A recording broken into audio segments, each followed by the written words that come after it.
ভুল হয়ে গেছে ভাই। ভাই এটার কি মাছ কইতে হইবে? কাউন মাছ। কাউন মাছ। আমরা এখন আছি হচ্ছে হরিণটানাতে, এবং হরিণটানা ফরেস্ট ক্যাম্পে এই প্রথম আমরা আসলাম। বিশেষ করে আমি প্রথম এখানে উঠলাম। আর এখানে যে নৌকা দেখতে পাচ্ছি সেটা হচ্ছে জেলে নৌকা। তো এই জেলে নৌকা হচ্ছে যে এই আমাদের পান্না ভাইকে দেখতে পাচ্ছি, পান্না ভাইয়ের নৌকা। তো পান্না ভাইয়ের কাছ থেকে আমরা সুন্দরবনের বিখ্যাত কাইন মাগুর, এই কাইন মাগুর নিলাম, সাথে চিংড়ি মাছ এবং কাউন মাছ। কাউন মাছ, কাউন।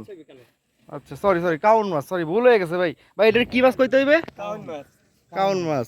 এই মাছের সম্পর্কে আপনি কিছু কম তো একটু। ও মাছে আল দিলে সাপের চাইতেও বিষ। সাপের চাইতেও বিষ? যে কি কর, মানুষ মারা যায়? যায় না, যদি মরে যায়। প্লেন দেখতেছেন, ওই ড্রোন ড্রোন। যাই হোক, আমরা হরিণটানার ভিতরে যাব এখন। এই পাশে জাল বুনতেছে, ম্যাক্সিমাম জেলে সব শরণখোলার এদিকের। আমাদের আন্দারমানিকের ওসি সাহেবের গোসল করা শেষ। আমরা একটু ভিতরে যাই, দেখি হরিণটানার কি অবস্থা। তো প্রতিটা ক্যাম্পেই এখন এরকম বিল্ডিং করে দিয়েছে। আগে ছিল কাঠের বাড়ি, কাঠের ঘর, যেগুলো ইকোসিস্টেম ছিল এবং দেখতে ভালোই লাগতো। তো এখন এই বিল্ডিং করে দেওয়াতে তাদের সেফটি সিকিউরিটি বাড়ছে, বাট আসলে ইকোসিস্টেমটা চলো ভালো লাগে না। তো হরিণটানে একটা পুকুর আছে, এই পুকুরে সবাই গোসল করার জন্য নামছি আমরা। আর আমরা ফরেস্টের একটা টিম নিয়ে আসছি। সবাই ফরেস্টের, এখানে 50% আছে ফরেস্টের রেঞ্জার এবং 50% আছে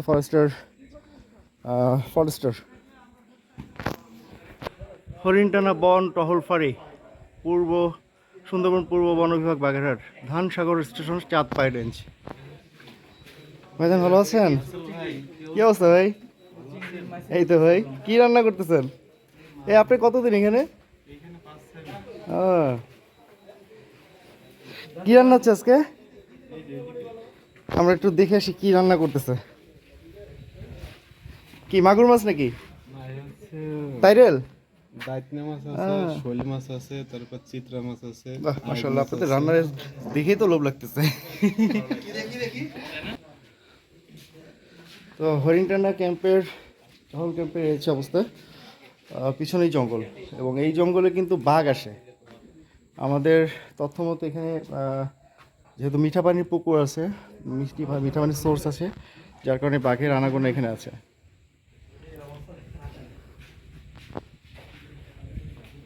তো এটা হচ্ছে মানে মিঠা পানির সেই পুকুর, যে পুকুর আসলে বন্যপ্রাণী এবং মানুষের খাবার দাবারের জন্য সংরক্ষণ করা।